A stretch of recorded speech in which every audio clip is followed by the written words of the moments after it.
Hi, I'm Elizabeth from Parent for Success. So how do you stop telling your child off? Well, one of the things we tend to do as adults and as parents is notice the negative things our children do. So we tend to notice all the wrong things and the bad things, and we ignore the good things.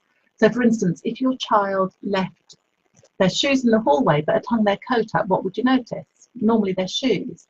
So one of the really good ways to start changing the way you think and changing the way you interact with your child is to start noticing all the good things they do.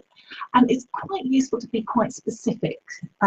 If you start by saying you or I noticed you, so like you cleared up your plate and cup, you helped do the washing up, I noticed you hung your towel up after your shower this morning, it makes them much more likely to listen. I don't know if you've ever heard the saying, where energy flows, attention goes. So when you pay attention to the negative thing, you tend to feel more negative. When you pay attention to the positive thing, basically you tend to get more of the positive things because your child feels appreciated for the good things they do.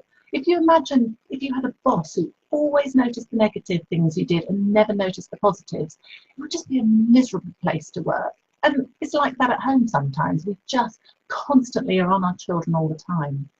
If there is an issue, very useful to stop and sit down with your child at a good time and talk to them decently about what's going on and ask for their help to solve it. So if you're having fusses in the morning or in the evening, or there's something your child really doesn't want to do, talk to them nicely about it. Say, I've noticed that this is happening. What do you think we could do to sort it out? Rather than nagging them all the time and telling them off, which is just miserable.